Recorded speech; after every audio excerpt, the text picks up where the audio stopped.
Okay, so we're going to get started here. Welcome to the live stream for today.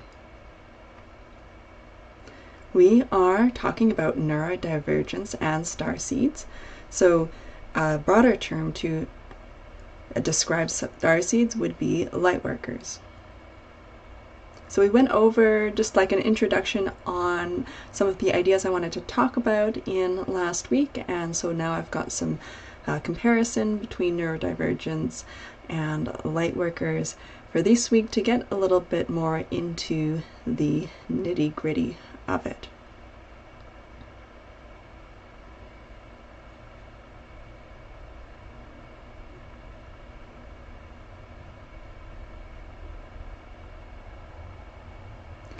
Okay, so the basic premise of this topic is that there are similarities between people with neurodivergent traits and starseeds, also called lightworkers.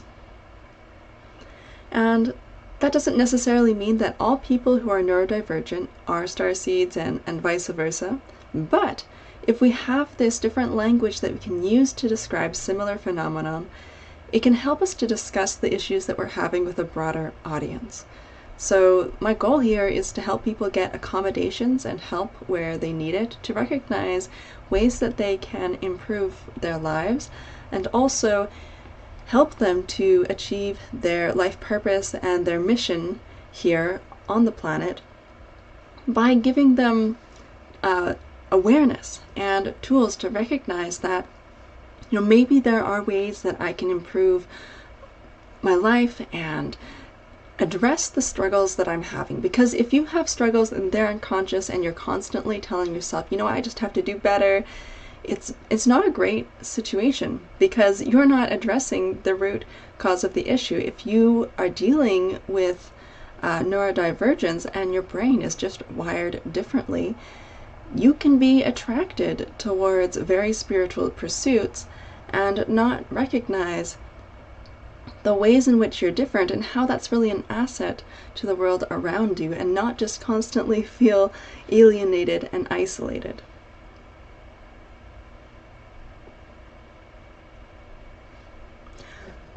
Hi, Allison Kessler. Thank you for joining.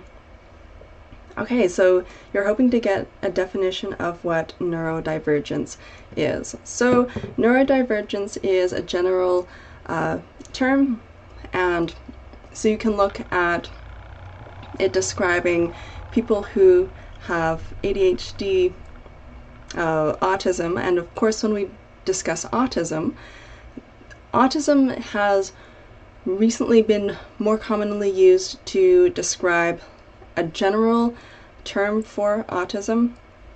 We used to use autism where there were IQ difficulties, and then Asperger's where someone had an average IQ or a high IQ, but now we use autism to describe that whole range.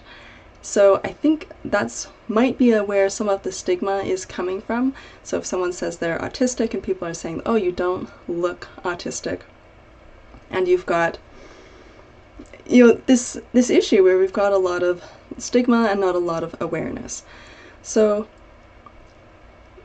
these differences are primarily differences in the brain. So they show up in development, and it's largely what we know about it is that there is a genetic component to it. So you'll have people who are diagnosed who run in the same family. But also, the interesting thing is that you'll often have things go together. So you'll have someone who might be diagnosed with autism, and they might also have ADHD, dyslexia, the various other issues that come along with it. So what we know is that, these kind of issues, they don't happen in isolation. They often happen side by side. So there's sensory issues, so there's going to be light issues, issues with social interaction, with reading your own emotions, reading other people's emotions, and this shows up in various different ways. Of course, in the past, these kind of diagnoses have been generally focused on a certain segment of the population. So, for example, if you have AI try to describe someone who is autistic, they will show you someone who's male, white, middle class. But really, these traits show up in people regardless of race or education. It just shows up in general in all areas of the population. And generally these traits do not go away with age. So, for example, there is quite a bit of autism research focused on how do we change what's happening in development. So there's support for children, but then this support goes away for adults. Well, that's interesting, not what I was expecting. I was thinking more like what was portrayed in the movie Divergent.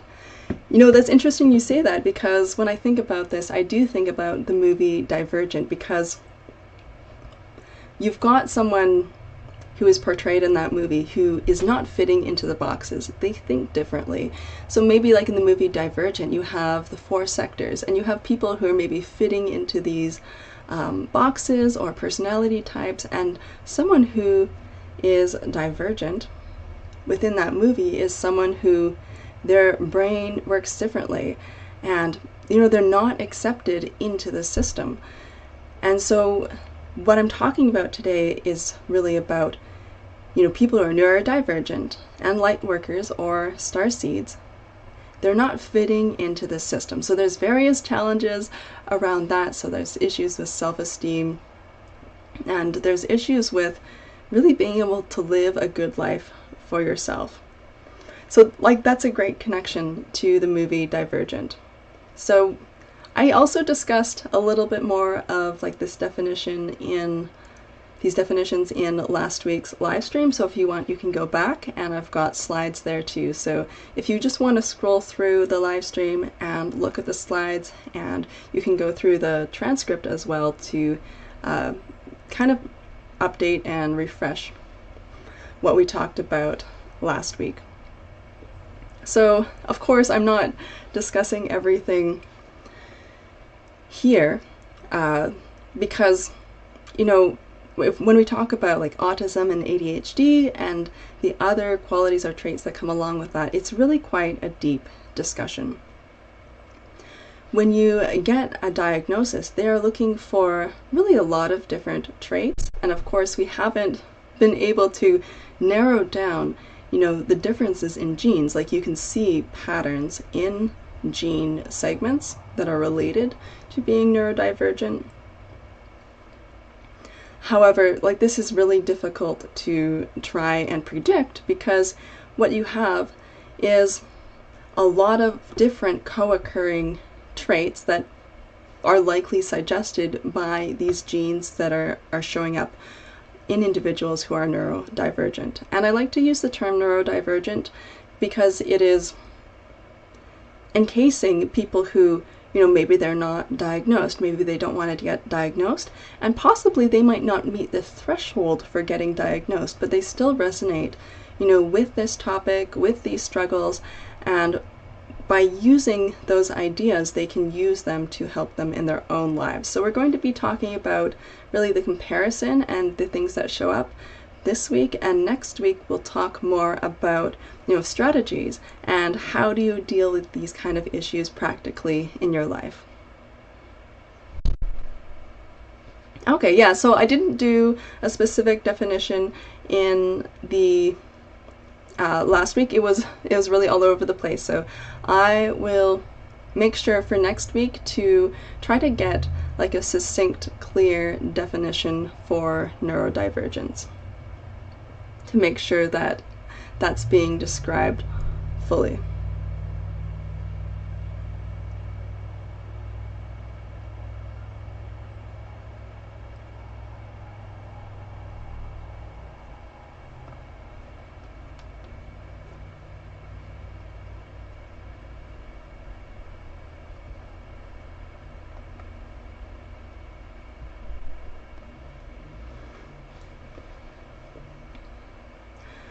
So in terms of neurodivergence, what we have perceptual differences. The brain is processing information differently.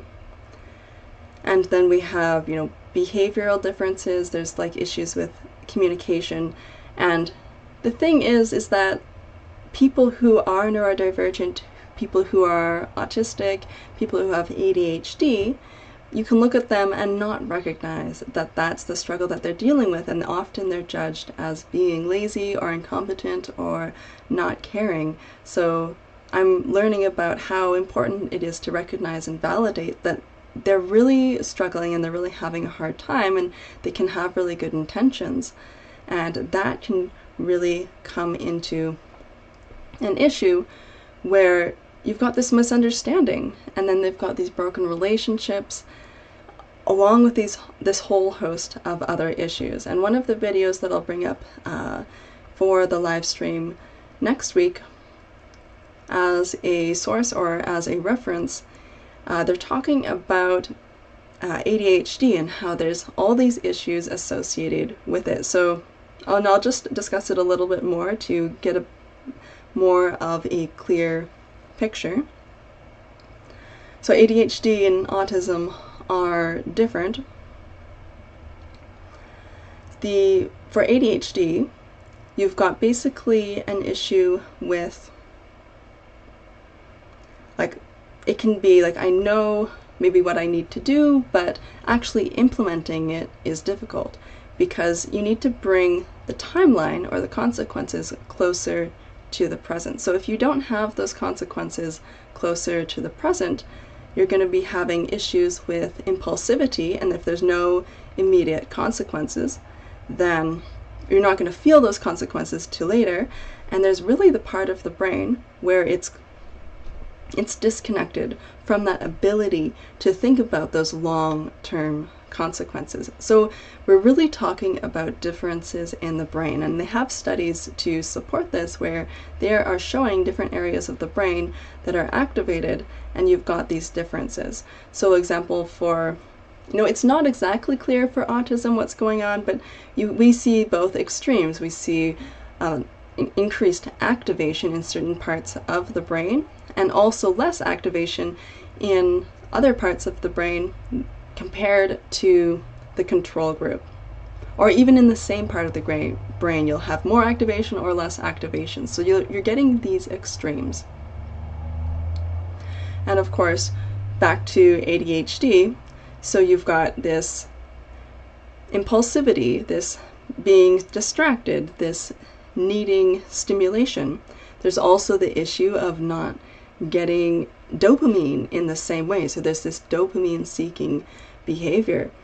And so I thought I would also, once we've wrapped this topic up, we'll also look at things like dopamine and serotonin and how that affects us and our behavior, because this is really tied to this topic as well. So practically with ADHD, there's going to be issues with finances because of the impulsivity, and then you're going to be feeling the effects of that later. Relationships, because you can have impulsivity, which causes you to do certain things in relationships, which cause the relationship to break down, but you're not feeling the consequence of that right away. Of course, jobs, not being able to maintain a steady job. Driving, there's another issue with people with ADHD.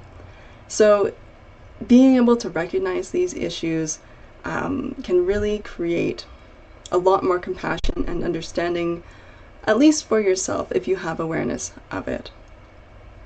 And of course, there are options available for treatment, and not everyone has to get medicated, and I think that is a personal choice. It's your choice what you choose to do about it, but even just recognizing that there are options available for you and seeing what's available for you. I'm a school bus driver, and there's a kindergartner who definitely has issues. His parents are really confused and I think in denial.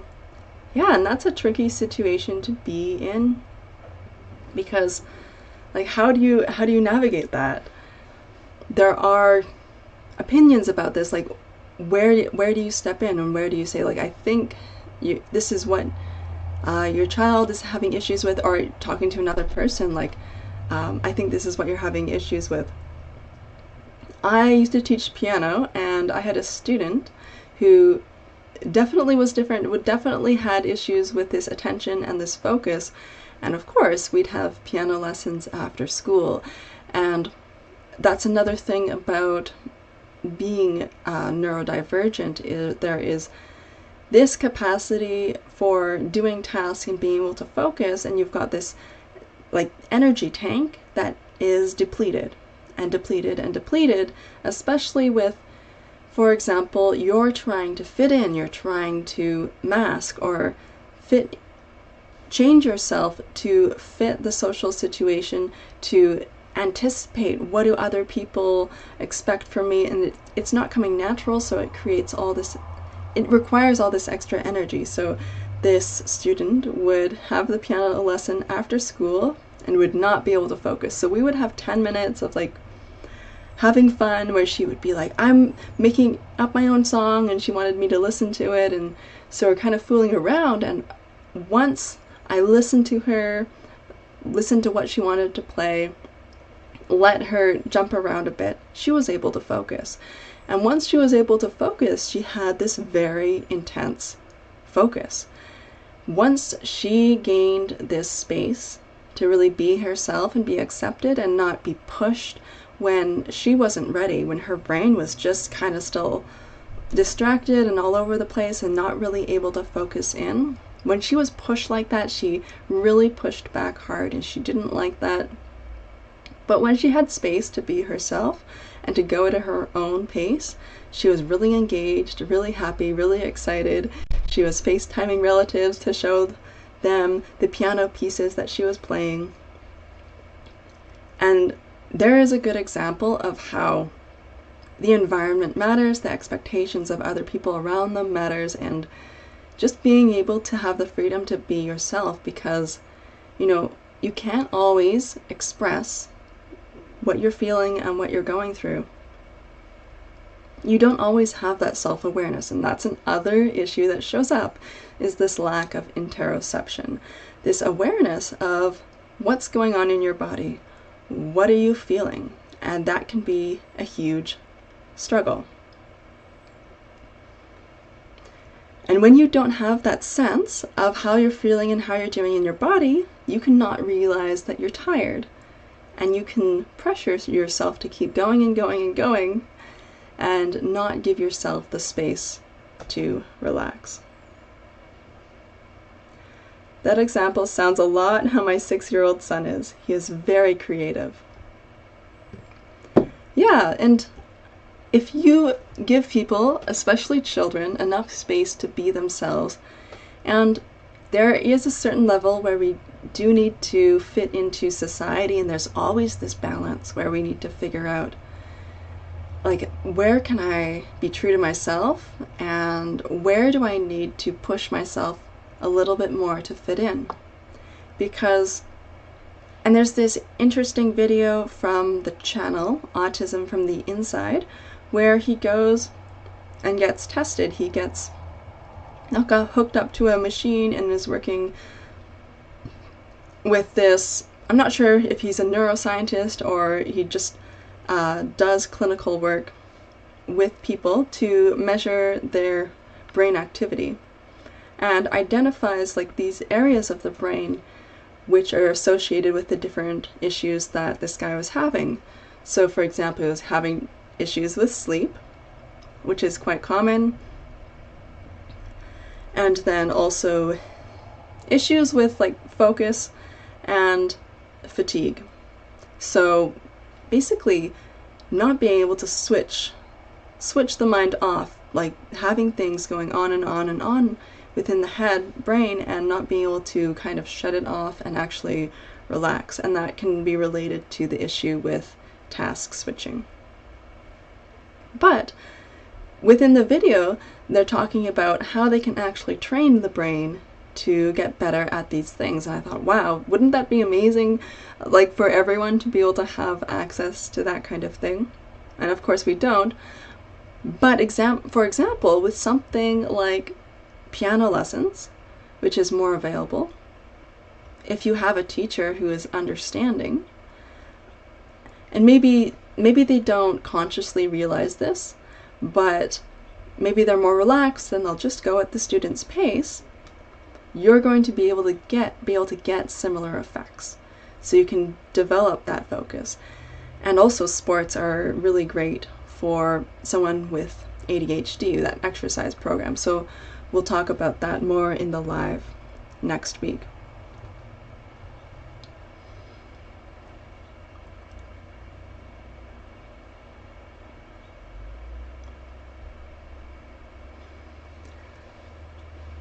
Okay, so when we talk about things that I've heard about neurodivergent traits and the things that I've heard about lightworker traits. So I've got a table here which is listing the things that I'm seeing as similar. Now, why do we want to increase our vocabulary? Why do we want to think about things in different perspectives? It's because really we're influenced and immersed in these different realms and different areas of thought, and they influence us in subconscious ways. For example, we're really heavily influenced by science. Now, is science right all the time? It's really not. Can science really prove that something is true? Not really. What science does is you have a hypothesis and then you test. You empirically test to see, well, is this generally true? Are we able to reproduce these kind of results? And can we disprove the hypothesis?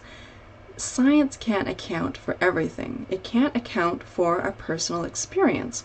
It can't account for, the varied phenomena that different people experience. So you can have different people that are describing and sharing their experiences with each other, and those experiences can be valid. Likewise, your own personal experience is valid as well. So for example, your spiritual experience. It's not necessarily something that can always be tested and verified externally. It's something that you experience within yourself.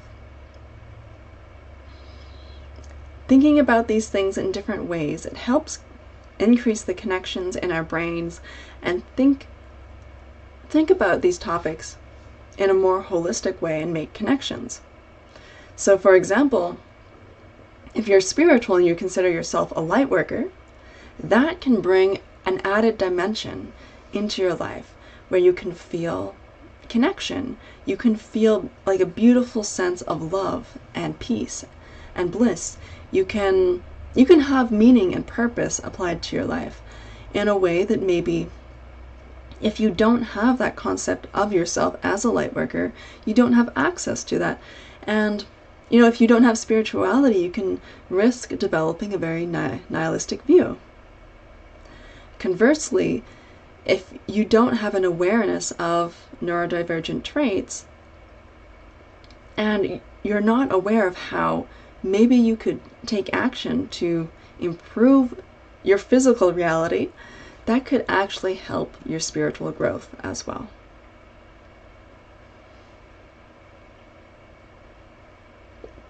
Okay, so I have some sources from some videos and some later slides that are discussing this more in detail, but first we'll go over, I've got about 4 slides where we've got this comparison going on. Okay, so I've heard, people who are neurodivergent say, I feel like an alien. And I'm like, wow, that's so interesting, because when we talk about light workers, they describe the same thing. They can say, I'm from a different dimension. Like, I identify myself as a soul that came from a different planet or a different dimension, or maybe hasn't been incarnated into a physical body before. And of course, maybe you have some past lives.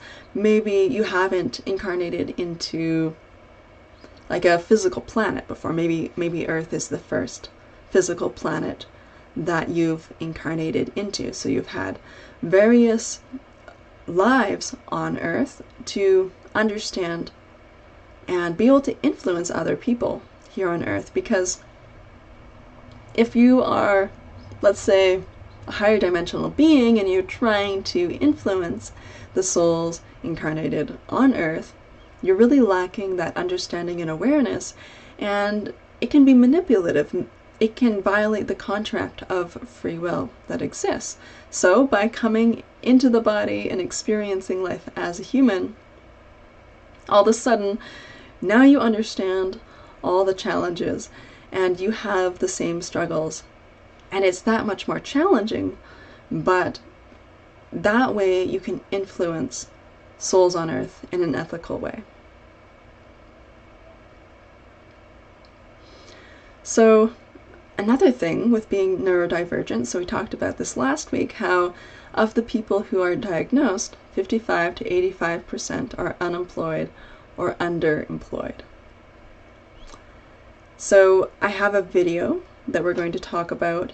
I've got notes on in the slides coming up, where light workers struggle with full-time employment.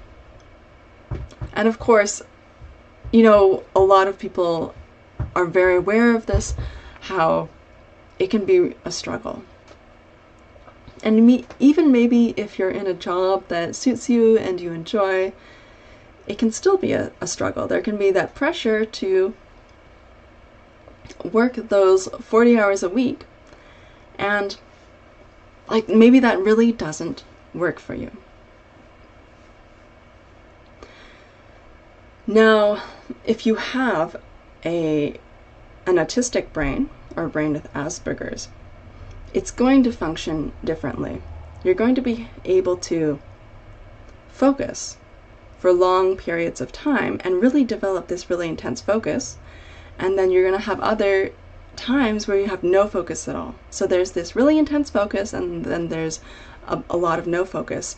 So it's like high productivity and then not being able to do much at all. So this is a description from Autism from the Inside. And if I remember, I will try to link that in the description, even though it's not on any of the slides here. And I like to think about this as like a Ferrari versus a delivery truck. With a delivery truck, it seems much more functional. It requires less maintenance, less specific maintenance. It's fairly straightforward. And you can see, like, okay, it's working, it's working, it's working. It's obvious what's going on there. Otherwise, like the race car, it's like, well, it's kind of wasteful. It just goes really fast and then it does nothing and it needs a lot of maintenance. And it's like, oh, like this doesn't seem very useful. But it has a specific purpose. So, and here's the thing. You have to recognize like what works for you and what doesn't. And sometimes you're going to have to like go through these steps where you have to get toward and work towards an environment that is going to allow you to thrive, to allow you to operate in your full capacity. So I'm getting closer to that. I work as a computer programmer, so I have a lot of flexibility. I'm able to take more breaks, and of course if you have ADHD, you're really going to need to be able to take those breaks. So I do have a job that accommodates that, which is, I think, really contributes to me being able to look at this and think about like what can I do to help myself versus just being, I need to survive, like I need to do better, like push, push, push. And this is a really, really sad thing, is that, you know, a lot of people are underemployed or unemployed because they're not able to find environments that suit them. And maybe they're getting burnt out constantly because they don't recognize that they need more rest. And of course, you have the awareness, you know, as a light worker, how it can be really hard to fit into an environment that doesn't align with your values, that it's exhausting in itself because you're not interested or passionate about what you're doing, and you feel like it's really taking away from your life purpose, and it feels counterproductive because you're working to survive, but then by just surviving, you're really not doing what you came here to do. So it's this struggle.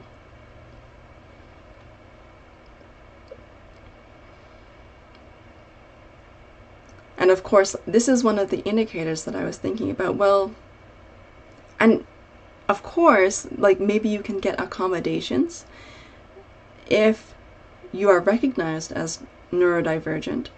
You're able to get support for that. Another issue is the stigma, because there is still quite a bit of stigma against neurodivergence. Okay, so another issue with being neurodivergent is being easily taken advantage of. So I was watching another video from the Autism from the Inside channel, and there was a panel of women who were talking. And one of the women, she was describing her diagnosis as an adult as having autism. And this would be Asperger's, because she was in academia, she had a PhD, and she was regarded as like quirky or weird, and she would kind of communicate that to people and set up that expectation, like I'm kind of like these are the quirky or weird things about me, and it's just like this is just kind of how I am. So she would work around that and would have people that she worked with who would accommodate that and recognize, like, okay, they needed to point out, if they had meetings with specific people, the person she was in the meeting with would make notes and point things out to her later, and be really direct and clear about, okay, they said this, so this means this kind of scenario, and this is something that we have to look out for. And she would be like, wow, thank you for just being open and telling me that, because I did not notice that. I missed that social cue.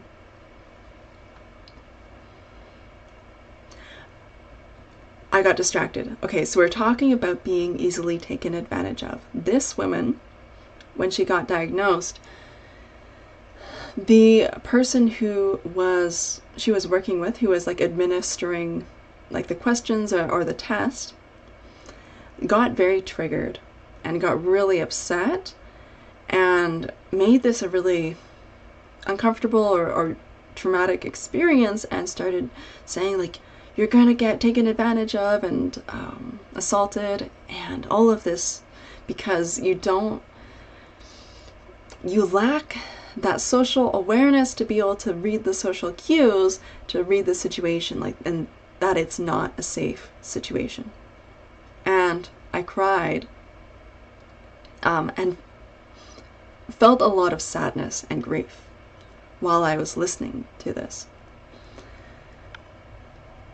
Because, you know, this is something I didn't know and something I didn't realize, but when you put it into context, this issue with reading social cues, reading facial expressions, not recognizing or knowing, like, oh, this is a bad situation. And of course, I've been in that situation. I did not recognize or read the cues, and then I got assaulted, and I felt used and violated. And that wasn't necessarily the intention of the other person. So there was this dynamic where the other person didn't necessarily want to hurt me or cause trauma for me, but it was deeply traumatizing because I did not recognize the cues and they expected me to. So this is a really, really sad part about it.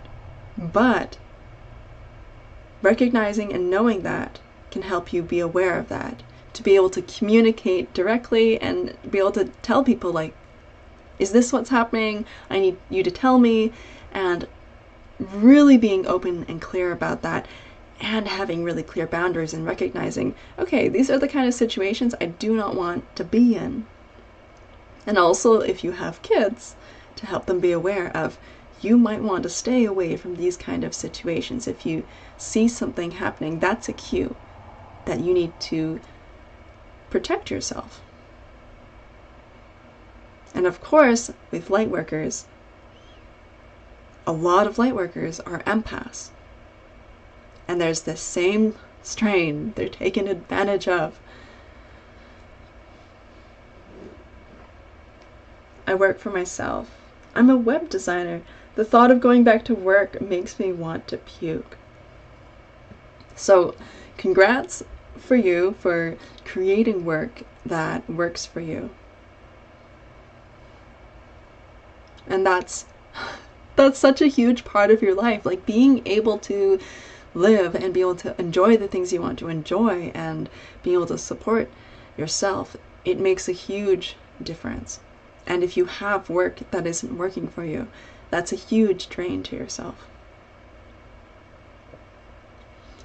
Okay, so another thing with neurodivergent traits is the sensory issues.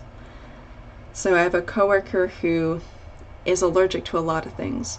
They're allergic to potatoes, tomatoes, this whole family, this whole food group, and a lot of other things as well. So their diet is very restricted.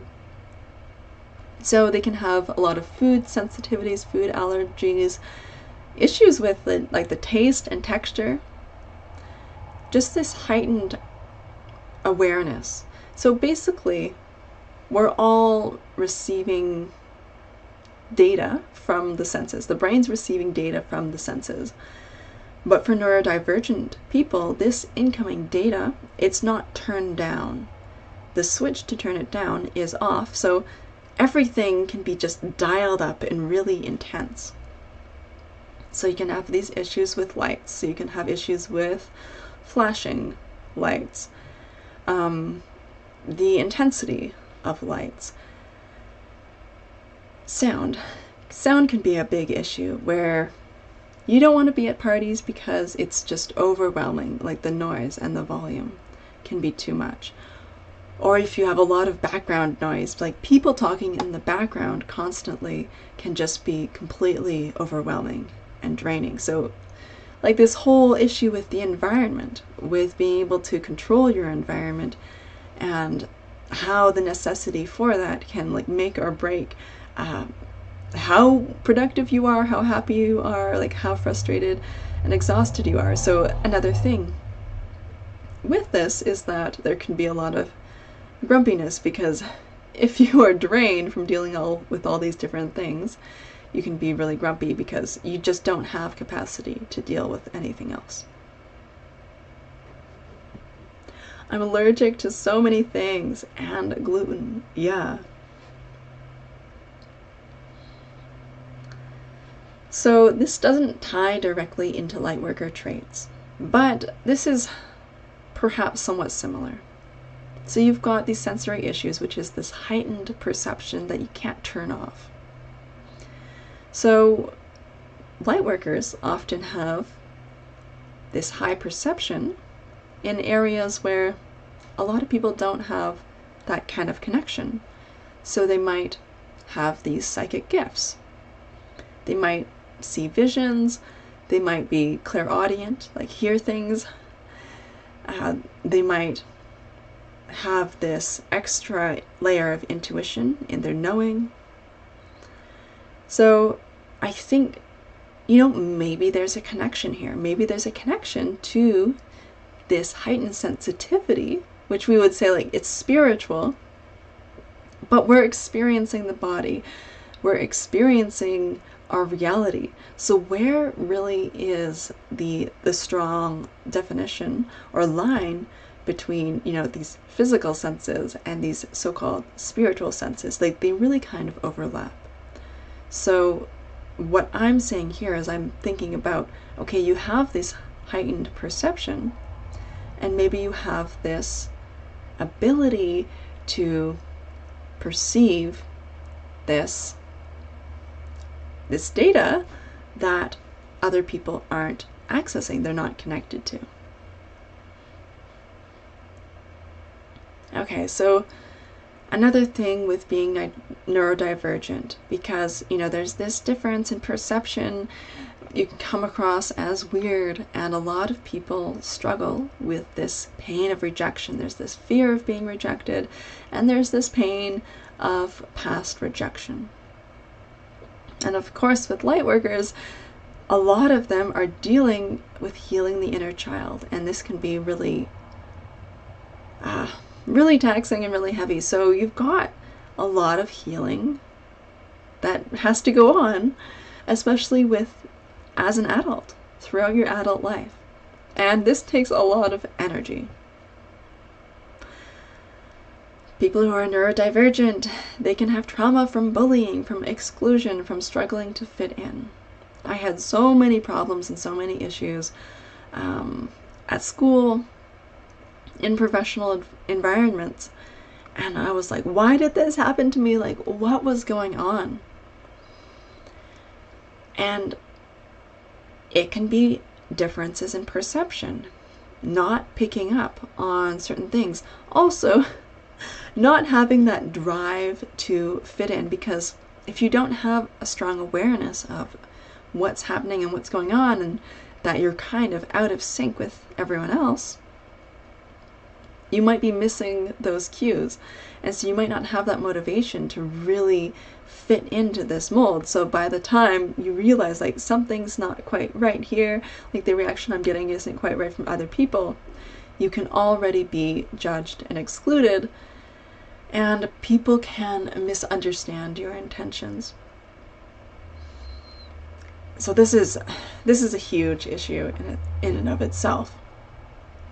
And so something that I've heard from light workers, something that I've heard them say, is that the soul often chooses traumatic situations to grow up in, to stimulate their soul growth. So you've got, these situations which are very difficult. Again, lots to heal from. Okay. So with neurodivergent traits, one of them is not being attuned to social games. Not being able to play those social games, really wanting to be straightforward, or just being so stressed out trying to understand and figure out, like, what's the social game that is being played here, and maybe even overthinking it. So I was struggling with that this week, and I was struggling with, first of all, being overstimulated by being around people more than I usually do, because I've been really on my own for most of the time, and struggling with depression as a result of that. Not clinical depression, just like the day-to-day depression. Because clinical depression, it often has to do where it's impacting your daily life, and for me this was just feeling like deep sense of loneliness. And of course that's another thing that's common for people who are neurodivergent. So with light workers, there is this tendency towards disliking competition, not wanting to play this social game, wanting to be open and authentic and vulnerable, but not feeling safe to do that.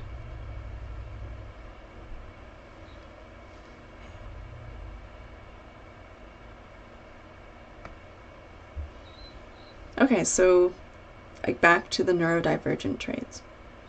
So one of the things is being overwhelmed by executive functioning. So executive functioning can be being on time, doing laundry, cooking, getting food, making sure you get enough food at the right times, and cleaning, like these various different things. It can be like checking emails, like these various different things that you need to focus on, remember that you need to do. And often, like with ADHD, you're going to need reminders in your physical space. So you're going to need sticky notes. You might need reminders on your phone that are going to grab your attention and remind you, like, oh, okay, I need to do this. Reminders in your physical space, because that memory to be able to remember what I need to do, it's gone. like, oh, I need to do this, and then there's something else, and then that takes your focus, and the thing that you needed to do before that, it's gone. You forget about it. And similarly, with the autistic traits, with the executive functioning, it's slightly different, where it's the difficulty with task switching. So there's this brain happy feeling where you can really focus on this one task and forget about everything else, to the detriment of your health, your social life, your finances, everything that you need to do to keep everything in order. It's stressful because you've got to focus, switch tasks, and there can be this added struggle with it. Of course, light workers often struggle with the practical daily life. And the reason given for that is often because, they have this deep spiritual connection, but lack the physical connection. They're not too attached to their physical body and what's going on in the physical. So this can be a struggle, because if you're not taking care of the physical issues, it can really bring down your quality of life, and that can affect your spiritual growth as well. So if you are a light worker, paying attention to tips and tricks to improve executive functioning can be helpful. Okay, so people who are neurodivergent, they can have these areas of brilliance, and they can seem super smart. Like, for example, people with Asperger's, they can have this high IQ, or even not even high IQ, but they can have this this shine to them. And of course, they're not necessarily introverts, because they can be very extroverted, but then be overwhelmed by the sensory information, be overstimulated, and just need that time to regulate themselves and come back to normal. So you've got it's this spiky profile in terms of skills. So a spiky skill profile, or spiky competence profile, where there's this really amazing ability or talent, and not everyone has this, or it's not developed or obvious, but you might have the potential for that. And then areas where it's so obvious, like how deeply you're lacking, to the point where it's surprising, where it can be suddenly like, oh, you don't know that? It's kind of strange. And I saw this very obviously with a coworker. And of course, in the industry that I'm in, there's a lot of people, there's this large proportion of people compared to the rest of the population in different jobs who are neurodivergent. And of course, that's part of why I did a lot of research, because I was really interested in this, because this affected my life quite a bit. I was starting to understand my coworkers more. And so I had a coworker who seemed quite smart, quite good at their job, but then you start having discussions, and they would lack knowledge, basic knowledge in areas that you would assume that everyone has. Like, we're talking about bicycles. And they basically knew not much about them in a way that was surprising. Like, most people would have a little bit of knowledge about biking, but they really didn't. And so they demonstrated this in different areas, so they seemed very naive. But I don't necessarily think that they're necessarily naive, even though they may be. But this is a great example of the spiky skill profile, where all of a sudden it's almost embarrassing because you're missing this knowledge in this area, which seems quite obvious to most people.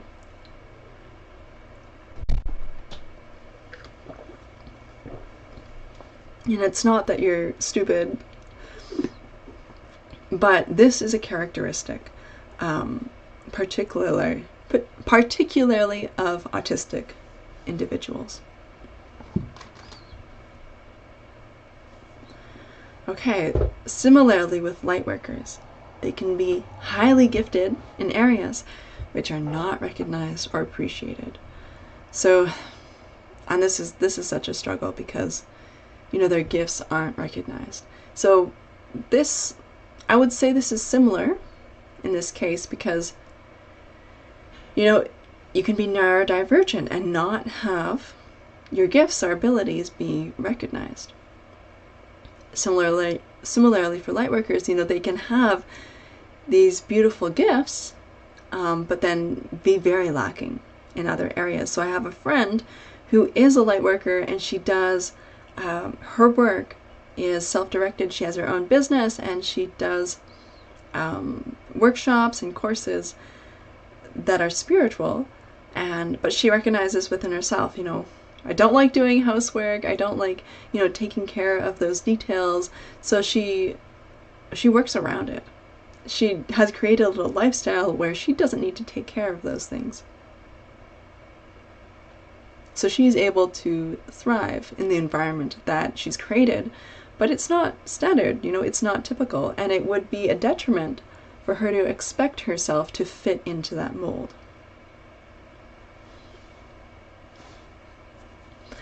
So this is similar. You know, people who are neurodivergent, they're not going to thrive in environments that don't fit them. And some people recognize this sooner than later. Conversely, you're going to thrive more in an environment that's suited for you. So I did really well in school, had really high grades, and it was very obvious. It was quite a bit above the norm. And there was this expectation, you're going to do so well and succeed so well at life. Well, guess what? It did not work out the way I expected. Dealing with clinical depression and anxiety, struggling to figure out what kind of career or job is going to work for me. I spent over 8 years in post-secondary trying to figure this out. And some of those experiences were traumatic. So, and that really led me to where I am now. I did end up finishing a degree, but it took a long time, and it was really quite painful. I had a lot of these social struggles and social issues. Despite, you know, you look at me and you think, why would you struggle with that? Like, you don't look like you would struggle with that, but yeah, I did, and it's not necessarily obvious, right? Because we all learn skills to be able to navigate in the world we're around. But I find that if I'm outside my comfort zone, then I feel like I'm floundering. Like, what do I say? I'm not sure what to say in this situation, and it feels very uncomfortable. And of course, you know, if people are outside of their comfort zone, it's naturally going to be uncomfortable. But there's this proclivity, being neurodivergent, to a lot of situations being outside of your comfort zone. And it just can take 10 times the effort to be able to appear and seem like the same as the other people around you. So as a light worker, it's really important to just discover who you truly are and stay true to your values, because otherwise you're living in this really disconnected way. So we have this similarity of disconnection with yourself. So as neurodivergent, being disconnected because you're masking to fit in, and you're not able to fully be authentic, which creates this schism within you. And as a light worker, you can be trying to fit into social constructs, and it's really stressful. You're not able to really show and live your brilliance when you're spending so much effort and energy to trying to just fit in. It's like that 80-20 rule. 20% of your effort produces 80% of the results. So that's why it's so important to find your brilliance and figure out what's the support you need. Where can you find support to be able to exist more in that 20%. Maybe like the rest of the 80%, you know, that's that other basic stuff that you need to bring yourself up to a level where you're functional. But trying so hard to be able to do really well at that, it's not going to give you the gains in the long run. And unfortunately, you know, there's this stigma that people who are neurodivergent face applying for jobs socially, which is really hard. And of course, you know, light workers, if they're really honest with people about what they experience and what they believe and how they perceive their reality, they're often made fun of and mocked. Outside of the circles that are open to talking about that. Okay, so under the list of neurodivergent traits, you've got this issue where, you know, you're not fully present in the body, trying to escape the body almost, and not paying attention to health and fitness.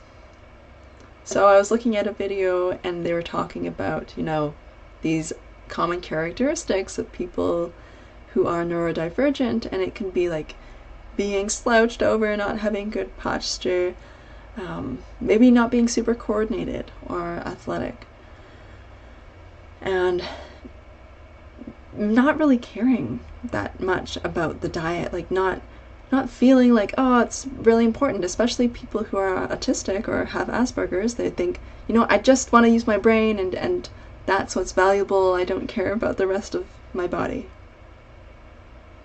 So there's this struggle with being grounded in the body and being too much in the mind. And of course that creates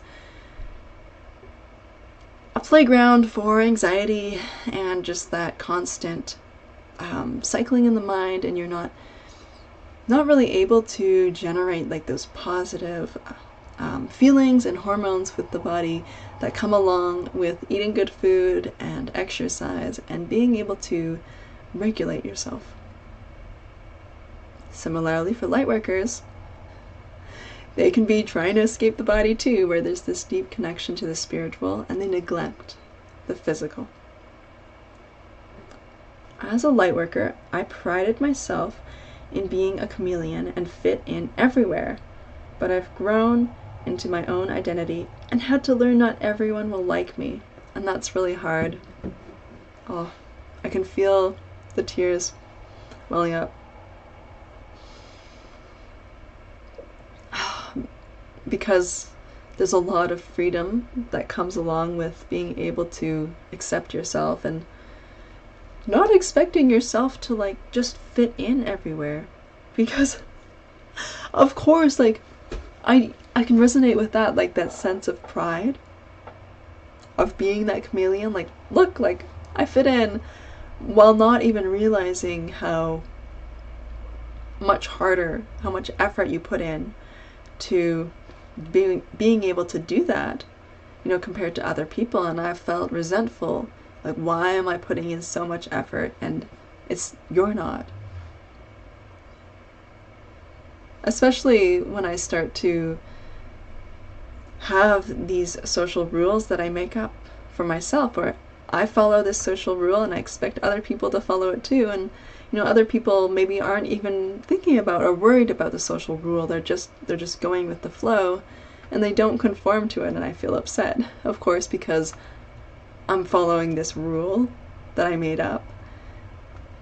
That was me trying to fit in, but then I'm expecting other people to follow it too. And of course, people are different, they behave differently, so not every situation is going to be the same, and there's going to be variability.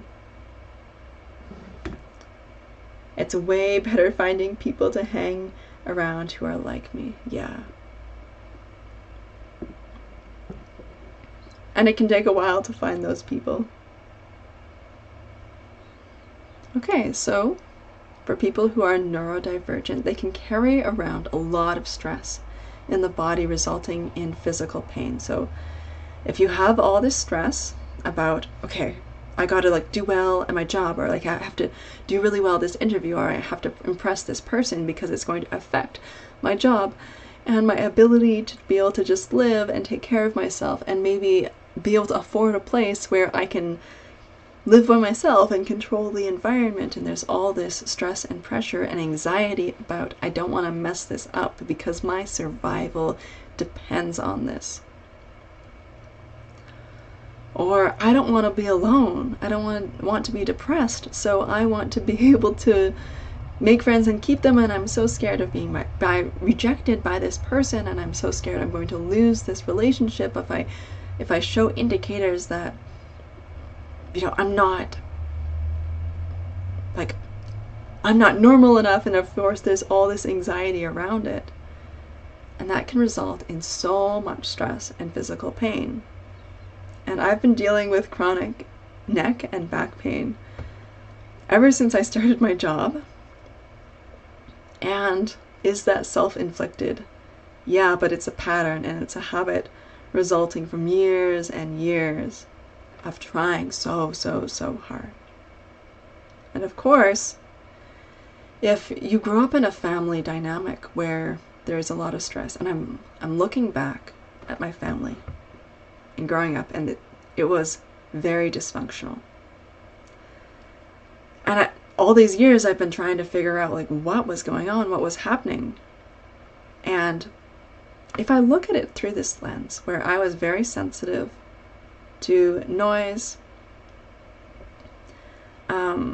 there's arguments going on, there's a lot of noise, a lot of these struggles. Issues with finances. So what we're talking there is impulsivity, potentially ADHD, relational issues. Again, could be very much related to impulsivity with ADHD, difficulty in reading expressions, reading emotions, being in tune with your own emotions, interoception. Also, another issue that has come up was planning ahead. So that's related to ADHD, focused on what's in the moment and not looking down the road and thinking, oh, this is going to happen and we're going to have this kind of issue. So getting the internet shut off because you haven't paid the bill for 3 months, and this has happened recently more than once. And of course I had to intervene and take action on this. Or be it help the people involved take action. And I was really upset and frustrated because why aren't you doing this, and had a lot of judgment about you're being incompetent and childish because you're not taking care of this. But these kind of issues are real issues. It's not just someone who don't care. Maybe they don't care, but there could be these added layers where there's this shame involved, where there's this issues with functioning and being able to organize and plan and execute tasks and making impulsive decisions, which are causing these consequences later down the road because there's no immediate consequence to help avoid those kind of behaviors that are destructive. Issues with communication. All these different kind of issues that I'm seeing the patterns within my family.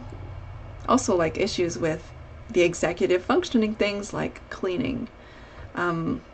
Less so cooking, but I'm noticing I struggle with that, the eating 3 meals a day, making sure I'm on top of that, because there's this tendency to I don't really want to eat, even though I'm hungry, and it's going to negatively impact me if I don't eat. So I need to be very focused about that. And of course you cannot realize oh, not everyone struggles with that. So, there's all this stress. And so I have this stress and physical pain that I've been dealing with, that I've been used to just accepting all this stress on myself, and it just builds up and builds up, and I didn't really learn how to deal with it. Of course, I was an athlete, and that helps. Of course, there was a lot of pressure from my mom to eat healthy, And I look back and I think about, oh, a lot of judgment against video games, a lot of pressure to exercise and eat healthy. Maybe these were survival systems to help with the emotional regulation, to help with the other issues. But I look back and I see these issues with my family, and I think, if these neurodivergent traits are genetic, they run in families. So this could contribute to a lot of the issues that I had growing up, that manifested really in adulthood. But I look back and see these situations which just created this miasma and this mess that I felt like I lost a lot of my 20s trying to recover from this. My poor kid, he's biting his nails and grinding his teeth at night. Yeah, obvious signs of stress. So that's great that you are aware of that and you can address that and find ways around that. I know, it's hard because, kids do not have the language to be able to communicate what they're experiencing. So you're kind of like a detective trying to figure it out. And of course, you're dealing with all the day-to-day things as well. I also endured neck and back pain. Wow, so that's similar. And that's really interesting because, that was something that it took a while of research for me to find, that connection there. And I didn't know, why am I experiencing such intense back and neck pain when there's no injury? What's going on there? I love cleaning and eating. Awesome. That's awesome. It's so good to be in the habit and to, not dread it. And of course, the more routine you have in your life, that can really help, and it can help you develop these healthy habits around it. Okay, so as a light worker, I was part of a meditation group that was really focused on healing emotional pain, healing childhood wounds, and it was really good because there was this weekly support for working through this. And I found that I was going through this deep emotion would come up, and I'd have to feel through it and process it, and what would come up would be distraction through other things, and also making up all these stories and focused on the stories around the pain rather than just feeling through the pain. So the connection I'm making here is, a lot of that pain, and of course, the pain that is stored in the body. So you've got, the modality of therapy called somatic, what's it called? I'm forgetting the name. Somatic experiencing therapy. So that's really all about releasing the pain in the body by feeling through whatever emotional pain comes up. And it can be tied to some physical pain as well. So fully feeling through that, letting go of the stories that really are a distraction around that, or worrying about the future, making these plans in the future to avoid feeling this, or being focused on the past and these stories about why you're feeling this now. Just being really focused and feeling on that sensation within the body, or this emotional sensation, and feeling through that and letting that be purged. So you've got these different paradigms that explain this similar phenomenon, which are related to healing those kind of childhood wounds too. My neck and back pain coincided with 2 big relationship breakups. Wow. Okay, so that's great awareness there. Realizing, okay, that's an indicator of really intense stress. And if you struggle with interoception, that body awareness, then those kind of indicators are really helpful for you to realize, okay, I'm feeling stressed. Something I also get is, I get eczema. So I get these itchy red bumps. And sometimes skin gets really kind of painful around between the webbing not the webbing, but like where webbing would be on the fingers. So in between, like the fingers there. So that's an indicator for me, like, okay, I'm feeling stressed, and that shows up.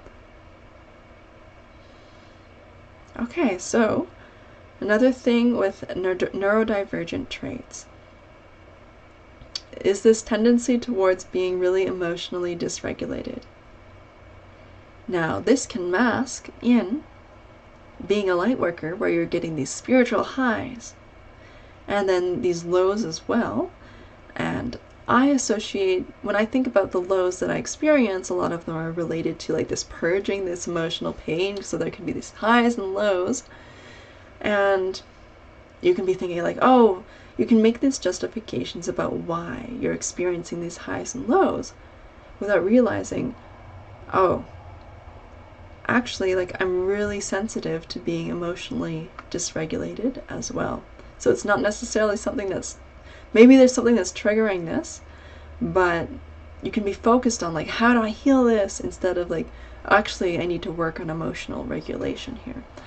And I started to think about this week and started to think about like, okay, I've had this situation, and instead of worrying about it, I can release it and just identify this as, you know what, I'm emotionally dysregulated. I want to get back to being emotionally regulated, because when I'm emotionally regulated, I can actually take action. So for example, one of the things that I've been applying as I learn about neurodivergent traits is I got a to-do list app. So I've been using that to help take the thing I'm trying to hold on to in my mind that's taking all this energy, and I put it in the app. And I can put like daily things, I can put like a date on when I want to do it. And I go back and I look through it, and I can let go of it in my mind. I put it in the app, and then I can come back. All I need to remember is like, oh, just, you have this app. That's the one thing. And I can go through and be like, okay, that's right, I need to pay my bills. I need to get brakes for my car. And I was able to function not using the app, but it was taking a lot of extra energy that I wasn't aware of. Try bullet journaling. Thank you. So that was for the stress. I'm a little bit, the lag is a little bit behind for the chat. Oh, I used to suffer from eczema. Yeah. Of course, like, eczema is a common thing that will indicate stress.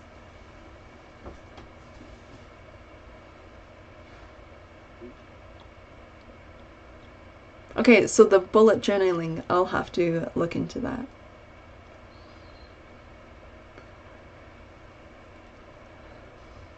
Yeah, so the issue with those like highs and lows is that there's these kind of things that you can apply a reason, a spiritual reason for, when these kind of issues, you don't necessarily have to struggle with them. There are things that you could do to regulate yourself or to address those kind of issues and make your life easier. And so I think it's valuable, like, yeah, recognize, beautiful spiritual experiences that you have, but also, if this spiritual life and this spiritual identity is too taxing and too difficult, what can you do to make it easier for yourself? You don't have to be a purist about it. Oh, bullet journaling for to-do lists. Awesome. I'll look that up. Look up writer Carol. Thank you. And that's writer, R-Y-D-E-R, Carol, C-A-R-R-O-L-L. And I'm just saying that because last time I couldn't find the replay for the live chat on the live stream. I was like, and I'm pretty sure like I set it to show the live chat afterwards, but I couldn't find it. So I tried to set it this time. We'll see if it shows up. Okay, so a common thing with people who are neurodivergent is having this inherent sense of not being good enough. This is tied to not recognizing your own value. And And this can be something that's very subconscious, very implicit, that's really kind of learned from your life experience. Or, maybe something that doesn't come easy to you, so you work really hard to try and do it because you think, oh, well, everyone lives like this, but you don't realize, oh, like, no, you don't. And then when you struggle because you don't have the energy to continue putting out that effort to like maintain those kind of those social expectations or expectations on yourself, then you feel bad about yourself. Like, why am I not able to do this very well?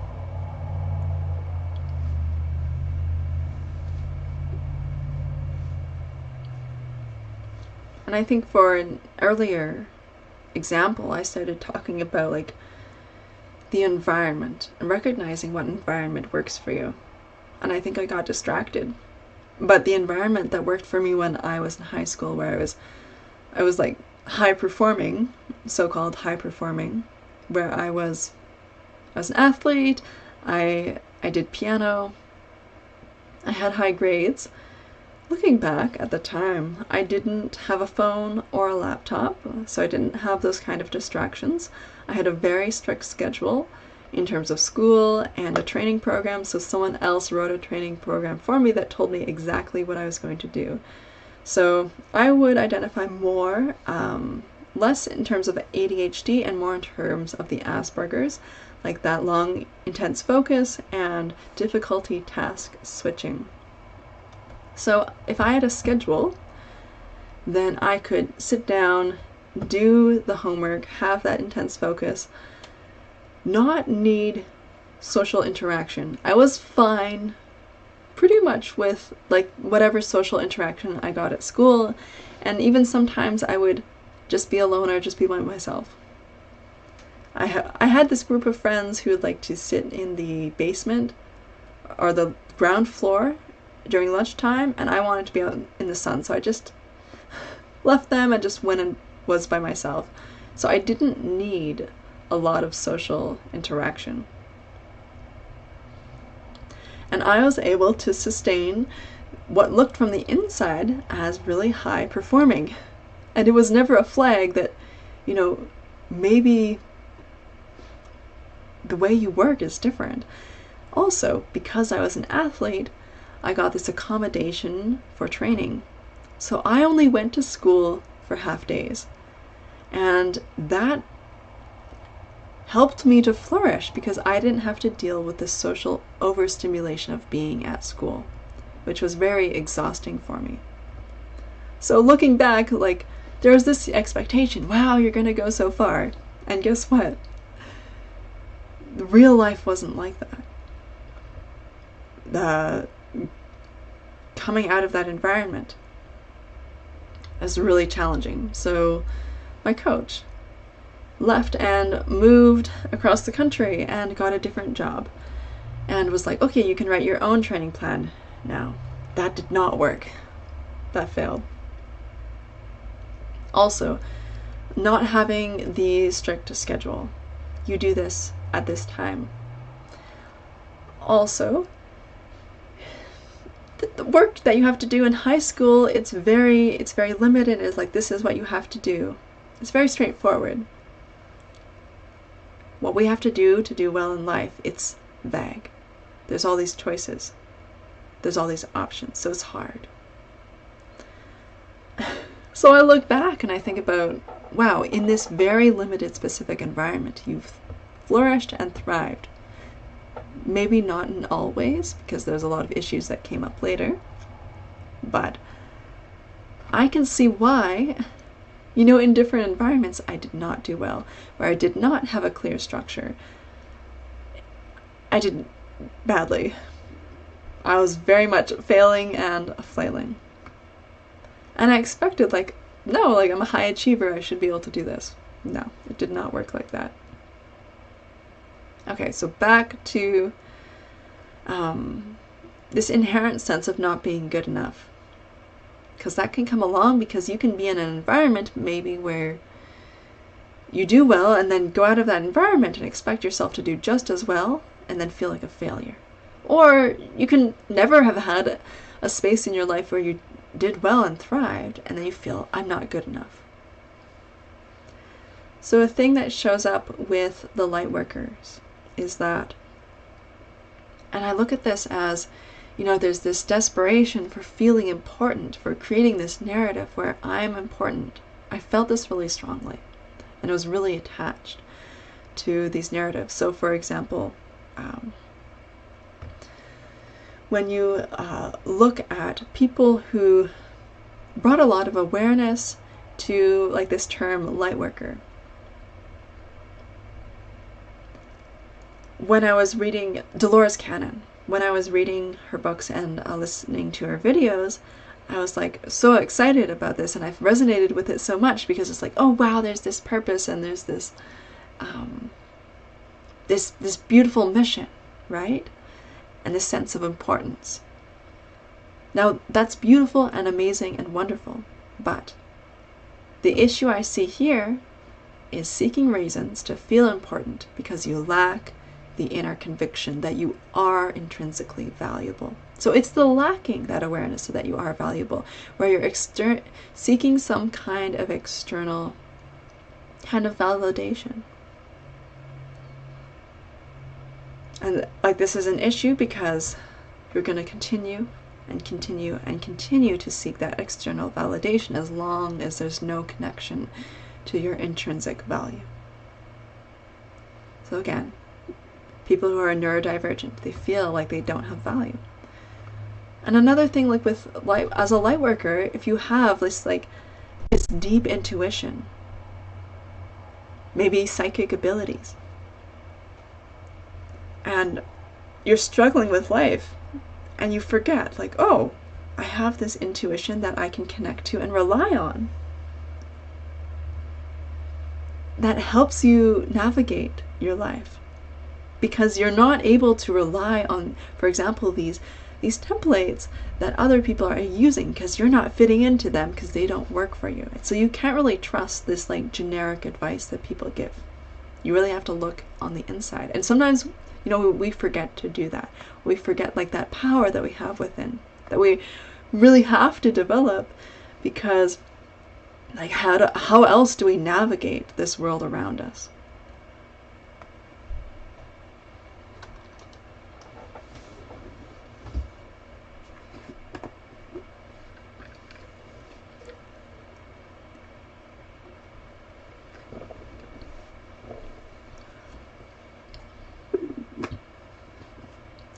Okay, so people who are neurodivergent can be very much drained by social situations. So for example, people with ADHD, they need that stimulation and that excitement, and can be dopamine chasing, but then they get overwhelmed, so then they need a break. So especially if people who have Asperger's and ADHD, this is a struggle, because like they need that recharging, but they also need like that stimulation.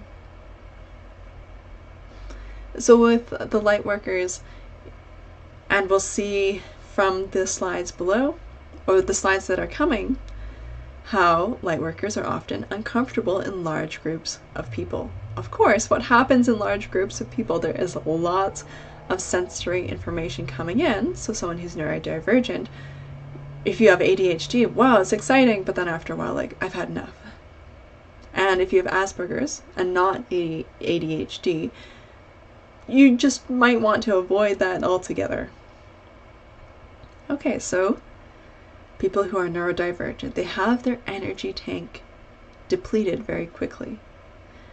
And with light workers, they need to recharge with meditation, being around like-minded people. And what's important here is discovering like what gives you energy and what takes away your energy. So you have to be very mindful of that. And I just found, learning about this, if you have these neurodivergent traits, that like especially like for ADHD, that energy tank gets depleted quite quickly, and you need to build that up again, but you don't recognize that. So having that awareness, it really can make your life a lot more enjoyable, a lot more productive, and you can have more of the results that you want to have because you're more able to be present and be there for what you need to do.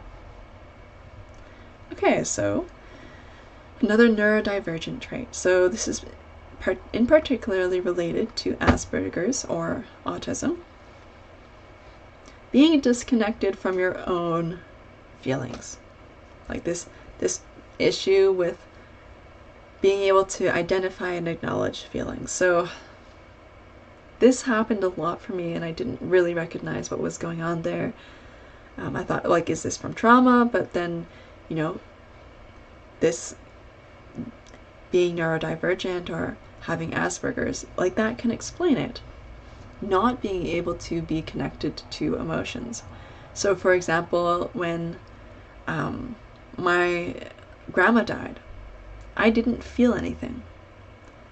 And it was really embarrassing because the whole family was around in a circle at this old tree that was on the property, and there's this old playground that we used to play on. So it was this old special tree that was special to my grandma. So we're all in the circle, and I was quite young, and they asked, like, okay, like, Heather, why don't you say something nice, because you're sweet and you say nice things. And I couldn't think of anything to say, and I was so embarrassed because I thought, like, I'm supposed to be able to come up with something to say. And yeah, like, this was very, very intense because, like, my mom was with her mom when she died, and in the hospital, I was in the car waiting outside the hospital. And again, I didn't feel any emotions. And yeah, I felt judgment for myself for that. And I think, like, all through high school, I felt like a robot, like I didn't have access to emotions. Now, in my 20s, I got diagnosed with severe clinical depression. Did I feel depressed? No. I did not have connection to emotions. My body shut down. And the doctor told me, like, you have depression. And it took a while for me to actually get proper care and help. It took a year because I didn't recognize, like, oh, this is actually an issue that I need help for. And it got worse and worse and worse. And it took years to be able to connect to emotions. Like, because emotions did surface, and they were so intense and so painful that I didn't want to feel them. And I've gotten a lot better. And now I feel those intense emotions. So here's the thing, people who are neurodivergent can be disconnected from their emotions. They can also feel emotions really intensely and have trouble communicating them. So there's this spectrum. Yeah, and that's the thing, is that, yeah, people shouldn't, put you in situations like that where they put pressure on you. But people don't know, right? And a lot of people, like, they don't know, like, the right way to deal with things. So they didn't know, like, I didn't know. We can look at it in retrospect and see, like, okay, we can do better. But I didn't recognize, like, that wasn't maybe the best thing to do for them. I just felt like it was my fault. Which does happen. Like, that's natural as a kid to assume it's your fault.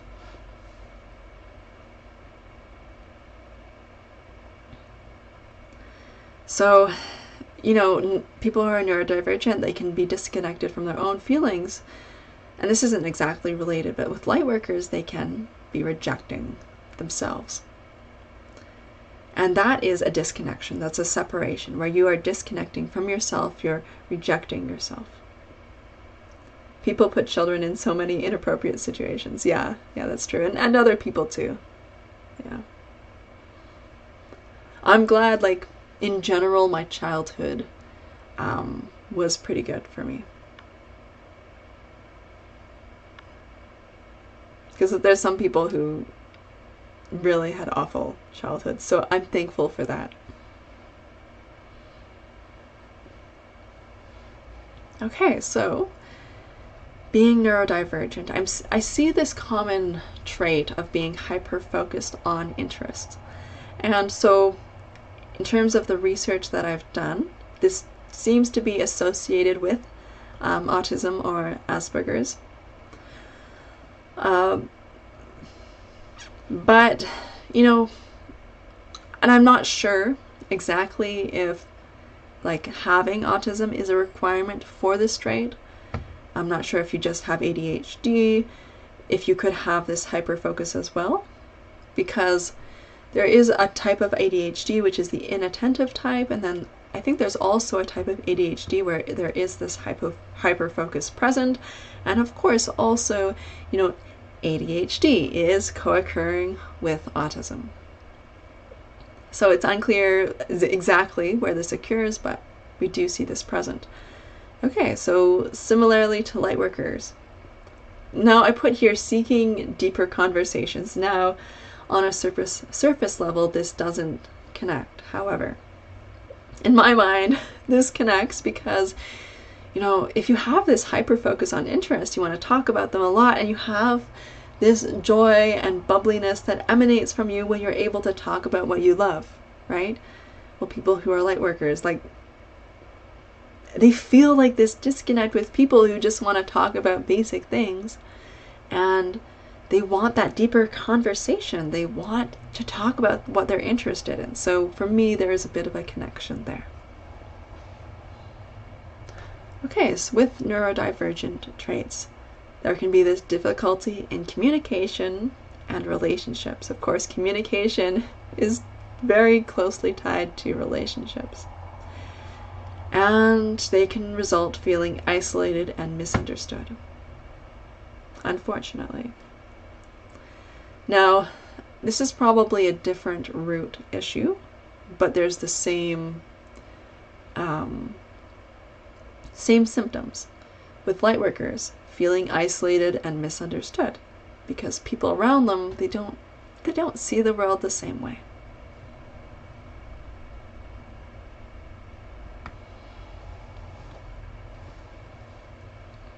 Okay. So, continuing on with the neurodivergent traits. So this relates to another thing I said before, is just worded slightly differently. You know, feeling like your body doesn't reflect your identity accurately. So I talked about like not being in your body before, but another thing that can show up with people with autism, I've seen examples with autism before. So hopefully when I hit the mic there, it didn't create like a nasty sound. I apologize if it did.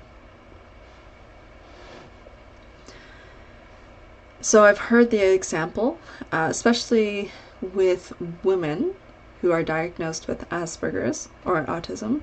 I'm going to just use autism from now on. I was using Asperger's because, you know, there's this distinction, but I'm going to use autism because according to the DSM-5, like, that is the term that is used, whether you, regardless of your IQ and whether or not you have learning difficulties or not. So,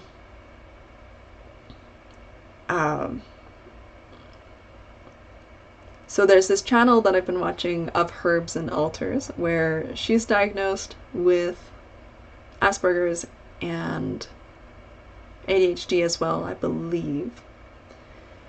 And she says that she's biologically female, she does not identify as female, and she's had this issue where, like, she doesn't want to physically transition. That doesn't feel like a good, doesn't feel natural or doesn't feel appropriate for them to do. So the correct pronouns would, I believe, that they identify with is he, him. Although, like, I know it can be kind of confusing in this context. But they said that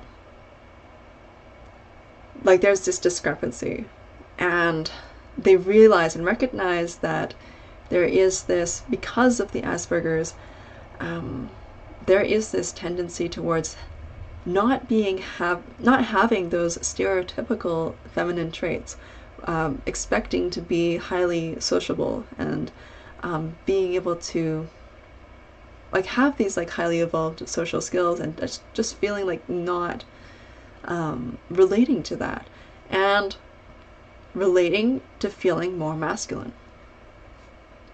So that's something that can show up where, like, yeah, there's that issue there. And of course with light workers, they can feel like they don't like their physical body. It can feel heavy and restrictive, like it can feel painful. So there's like these issues with the body. So with the deeper conversations, so true. I can't stand talking about the weather. I really need deeper conversations and connections. Yeah, absolutely. Yeah, I find that too. I get frustrated, you know, when I don't want to talk about this, like, let's not do this. And it's hard when people expect that. Okay, so another thing I've seen with autism is relating more easily to animals than humans, and then of course with lightworkers, there is this desire to feel connected to nature. Okay, being neurodivergent, you know, you find success when you're self-directed in finding what works for you, instead of someone telling you like, oh, this is what you should do, because like, might not work for you. And lightworkers really need to be connected to their heart and look within for guidance. So again, not being dependent on that external validation or external direction even, or this general advice to like figure out and navigate your way. Okay, so, you know, being neurodivergent, there can be this lack of motivation because I'm trying and I'm struggling and it's not working, and I've tried and tried and tried, and it's so frustrating and upsetting. There can be these issues around self-esteem, depression, frustration, anger, like this whole thing, right? And that ties to being a light worker, right? If you don't have that purpose and that connection to that purpose, and you're not able to have the environment where you're able to get your physical needs met in a way where you can pursue your spiritual mission or your spiritual purpose, you can be stuck where life doesn't make sense. Like, I can't fit into this mold that other people expect of me. And you give away your power by believing that, oh, this can't change. Like, I can't get out of it.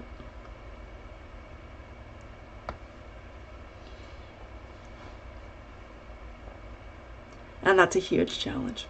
So, being neurodivergent, not being able to fit the status quo, and like that goes for light workers too. Having difficulty adapting to typical environments to gain money or status, and as a light worker, yeah, just not being satisfied with money or status. Like that was something that was hard for me. Like, you're supposed to be motivated by that, and it was like, I don't know. And being neurodivergent, like needing to release shame and guilt and embrace your strengths. Right? And as a light worker, you need that personal recognition of your inner gifts. Like, that's so important. And for the neurodivergent side, you know, difficulty with social cues, light workers, difficulty setting boundaries. So like these are social issues, which, you know, they could be tied, they could be related. They could reinforce each other, although they're not necessarily the same. So that's what I mean by, you could be a light worker and be like, I don't think I'm neurodivergent. You could be a neurodivergent and say like, I'm not a light worker. Like, they're not necessarily together like that. Okay, so this is the last one, which again is really quite sad, that I found when I was watching videos and doing research, is that people who are neurodivergent will attract narcissists because they are seen as an easy target, because they're not picking up on the cues that this person is trying to take advantage of me. This person is trying to use me. You have people who are neurodivergent in a relationship with a narcissist, or they have parents who are narcissists, which is awful, awful. It's like this added difficulty on it. I agree, I've been preyed upon by narcissists. It's awful, I know. Oh my gosh. Yeah, it's so stressful. It's absolutely terrifying because there's an awareness. I do not have the social skills to navigate this well. Like, they can try to destroy my reputation, and I feel like I'm defenseless against this. It's so scary. I was so terrified about this. And this was really, another thing that was really traumatic for me. I'm like, what is going on, and why am I reacting so strongly to this? Like, it's a weakness, really, that they're connecting into. Even worse is narcissists who are addicts. Oh my gosh. Oh my gosh, yeah. Absolutely. Like, that creates like this level of chaos that is I think confusing, because you think like, oh, it's the addiction. Like, well, no, there's so much more to it than that. Okay. Light workers, known as empaths and preyed upon by narcissists. So there's a connection there. So in the last live, I did bring up the red pill community and how I saw the red pill community, like in its early stages, as, men grouping together, talking about and providing validation for each other's hurt and frustration and anger and pain. And the way they talked about women, it really sounded like they were dealing with highly narcissistic women with personality disorders. And we know it's not just men who have narcissism and personality disorders, who can be highly manipulative and take advantage of people. It sounded like they were dealing with this subset of the population with these kind of character traits, and they were going through a healing and a grieving process and a mourning and this anger, like this whole process, but not fully consciously aware of it. And they would say like, oh, all women are like this. Well, all women are like that when you are in that space where that's all that's around you. And it can be really scary, because if you think like the whole world is like this, but it's not. No. The added element onto this is that, okay, the red pill community could also have a high occurrence of people who are neurodivergent, who attract narcissists. They lack this social skill and this social ability. So you have this convergence of people who naturally, of no fault of their own, lack the ability to read social cues, to sense their own emotions, to be able to detect the emotions of others, to play social games, to recognize when other people are trying to take advantage of them. And I was like, oh my gosh. So there's another connection there.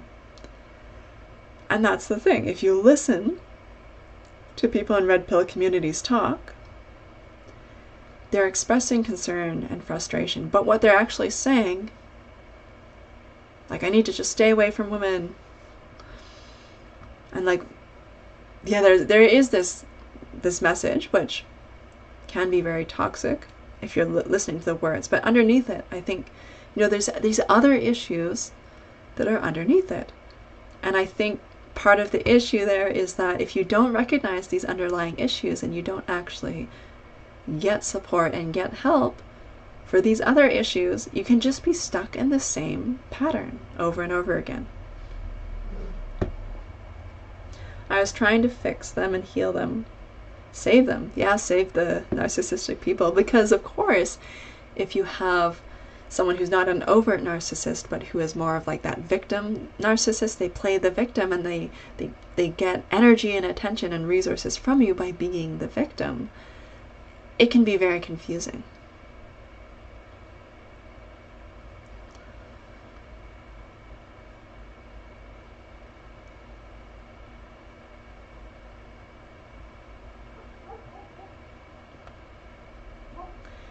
You can be neurodivergent and a light worker. Absolutely. Yeah. Yeah, so, and that's the thing, like, you could have these added challenges that are making your life a lot more challenging than it needs to be and not even be aware of it. You can think like, oh, I'm having all these challenges because I'm a light worker. Well, that can go part and parcel with, but you're also neurodivergent, which can be an amazing asset, but you need to stop the gaps. It's like, you're trying to fill up your cup, but it's got holes in it. It's just constantly pouring out. You can have all these areas where you're leaking all this energy. Oh, I'm not qualified to date at this point.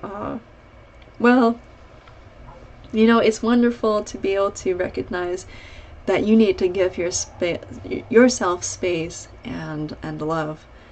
And I think we don't recognize just how much we do need to pour into ourselves, and that there is love available for ourselves within ourselves. And that's the beautiful thing about being a light worker, is that you recognize that you can find that beautiful love and connection within yourself, within that connection to the divine. And all the time I underestimate how much rest I need, and I've judged myself for the longest time not feeling good enough and feeling I constantly need to prove myself, and it's like this treadmill. And you can just be trying to plug into like go, go, go, go, and we're often pressured to do that. But like, that's the beauty of recognizing, like, I'm beautiful and amazing and brilliant and different, and I also need these other things in my life, and I need to recognize that for myself. I need to communicate that to other people. I need to be willing to let go of people who are not willing to work with me and are pressuring me too much to be different than who I am.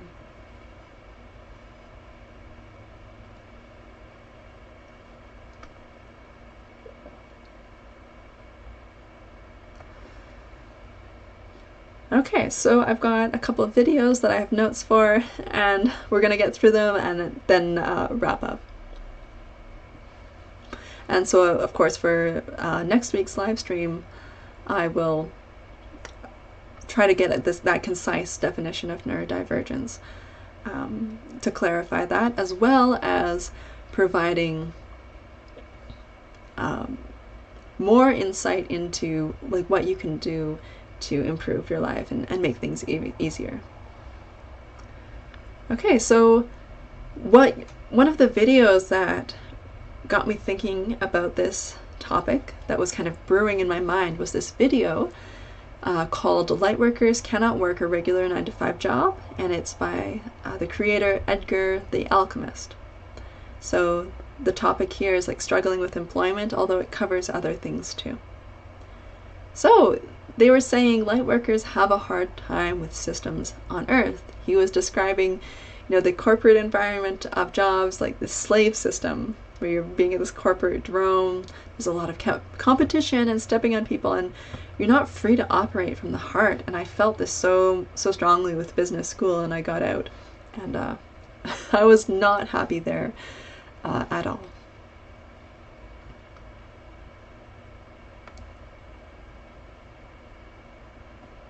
Yeah, so he was talking about, it's a struggle because your vibration is too high, because you're from other dimensions.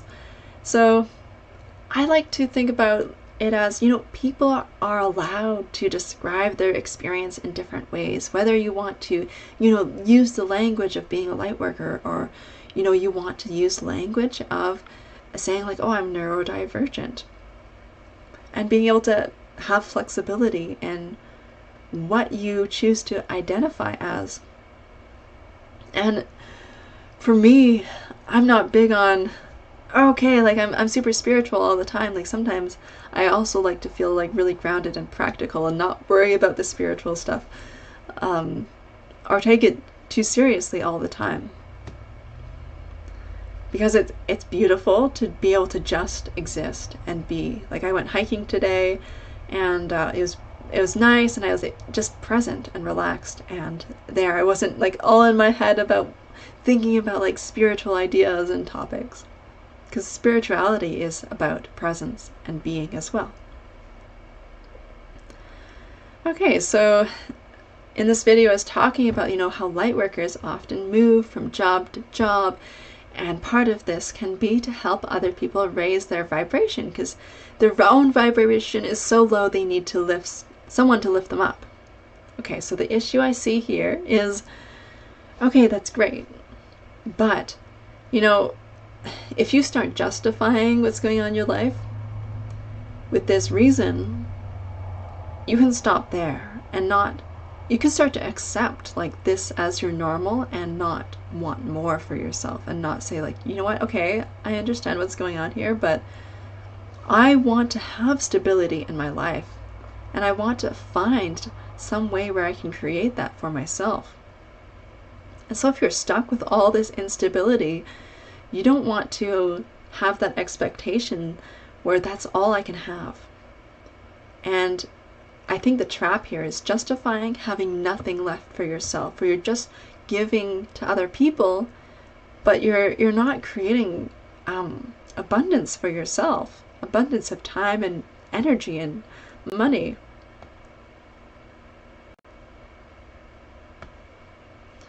Yeah, so often they will start their own businesses and be self-employed, and this is a solution for light workers. It's also a solution for people who are neurodivergent.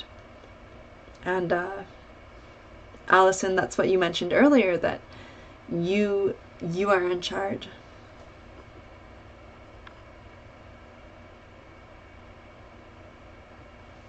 You're working as the web designer. Yeah, another thing about light workers, they're working on healing the inner child, and it's so important to discover who you truly are and what your values are. And light workers are really focused on their spiritual evolution. So that was veering from the topic of struggling with employment, but in the table that we had on previous slides, like this is where one of the sources where I got some of that from. I'm also homeschooling. Oh, it's interesting. So like you're finding ways to adapt. Yeah, so homeschooling is going to work really well for some people. My kid would not survive in school. You know what? I see why. Yeah, school can be extremely stressful. So you're doing a lot to, navigate like these issues. And that's wonderful you're able to do that. And of course you need to take time for yourself too, and address your own needs as well. Okay, so this one, I think I just forgot to change the title. It still says I'm struggling with employment, but the title for this slide should really be about light worker characteristics. So this is off the video 5 Clear Signs That You Are a Light Worker by Sylvia Sirodea. And I'll have the links in the description. I've burnt out several times in my life. It's bordering on too much. Absolutely, I can see that right away. Like that's a lot. You're taking on a lot. And burnout is really common for people who are neurodivergent. So like if that is running in the family, then it's going to be like, okay, so you're trying to accommodate other people, but you also need to accommodate yourself, and it's just it's very tricky. Okay, so on the subject of light workers, we've got this feeling like a foreigner on Earth. And she was saying you can only feel like a foreigner if you reject a part of yourself. So there's that self-rejection. And that rejection, that self-rejection, comes from these like negative beliefs where you can have this splitting within yourself to avoid feeling those negative feelings. And you've got this disconnection to your higher consciousness. There can be this sense of feeling like you're not on the right planet, and feeling like the consciousness of Earth is very low, and feeling more connected to these higher realms of frequency where there's this harmony and peace, and that's where you get like this disconnection from your body. It can be uncomfortable in large groups of people and often isolated and misunderstood. So those were in the tables in the previous slides. Yeah, so she said here, light workers often do not like their physical body. It feels heavy and restrictive. They feel really connected to nature. And a lot of the life they are expected to live doesn't make sense for them. And it can take a lot of time to discover what they really want and what will work for them. Another thing she said, which was interesting, the upper chakras are more active than the lower chakras, so you're not grounded. And you refuse this worldly life. So the upper chakras, you've got this connection and this insight. So there's like the one above the head, which is like that divine connection, and there's the seeing, all-knowing chakra. And of course there's like the throat chakra. But then of course, like you go lower and you've got the heart chakra. You've got like this chakra that's like the will and intention and drive, and then there's the groundedness, and then there's like the survival chakra, and of course like maybe those ones are not very comfortable to be embodied in. And of course, light workers can lack clarity on how to be in their personal power manifest and believe that their desires can be fulfilled. Yes, and that's really tricky. And you can feel not fulfilled by just money, status, or like you can have a family, but it's like, that doesn't fulfill me. Like there's something missing. And as a light worker, it's like very important to develop that deep understanding of your gifts, or inner standing, where you have this like deep inner connection to yourself, and develop your unique gifts, talents, and abilities to serve others. And like doing this can help you to thrive, like for example if you have a business that's related to that. And a lot of fulfillment comes through their life purpose and not through those kind of more shallow things. And light workers can be highly sensitive to perceived energies, and you really need to deeply connect to yourself and disconnect from that external judgment. And one of the things that helps with that is being in nature. Okay, so that's the end of the slides. I only had 16 slides, but again, it took a long time to get through of them. I feel like I have had to just let go of feeling and thinking, but somehow it seems my higher self brings me out of it. Yeah, thanks for sharing, Chris.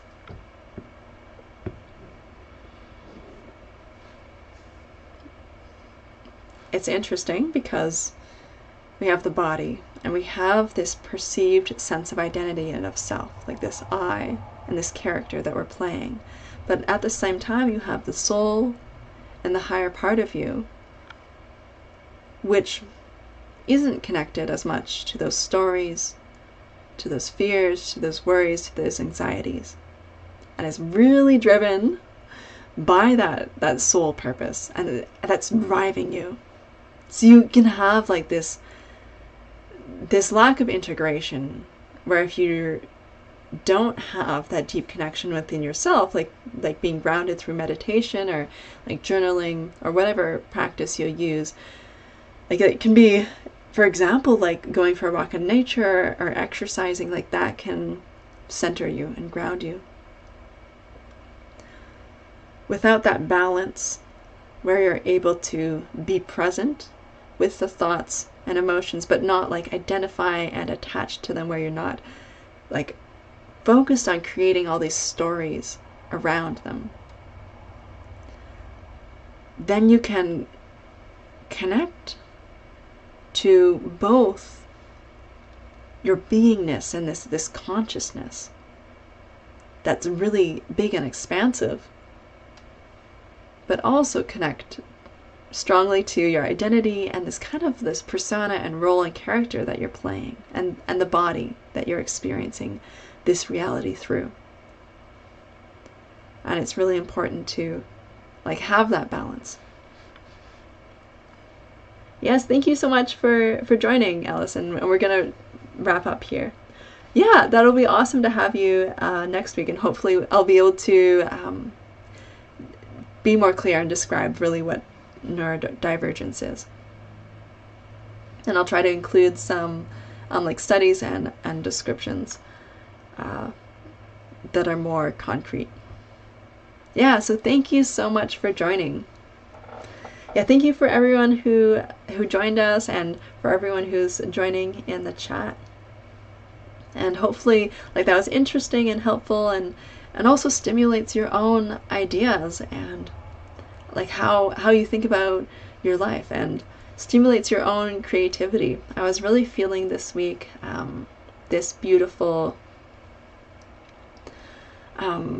sense and awareness where feeling my own brilliance, like feeling like, wow, you know, you have this brilliance within you, but it's dimmed by being overstimulated, by being exhausted because you're overstimulated and you just can't take in any more, by feeling pressure to fit in and play this kind of role, and this identity that I was very much attached to of being very high achieving, in a way that I'm like, okay, on a practical level, I physically can't sustain what I'm expecting myself to do. This is not practical. And realizing, you know what, to sustain this brilliance, I'm going to have these moments of beautiful brilliance. And to be able to have those moments, there's going to be a lot of rest. There's going to be a lot of self-care that goes along with that to support that. And if I can let go of these expectations that are not realistic and don't align with me, then I can free myself to be fully myself and really enjoy my life and be my best self. So to wrap up, I'm just going to share some of the messages that I personally got around this topic.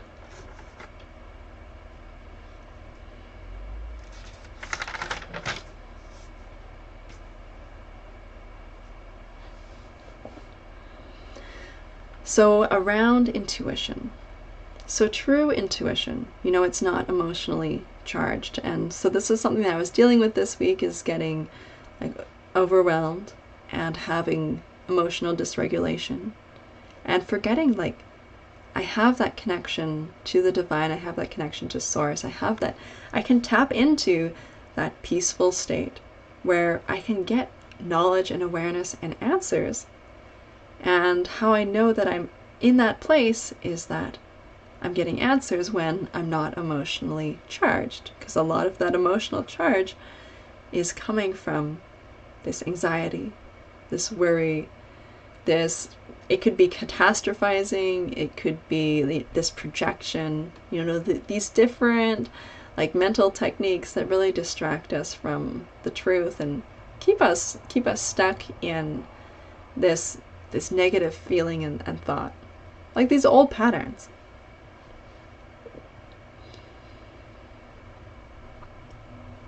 Also, you have tapped into the right frequency to match whatever you want to achieve.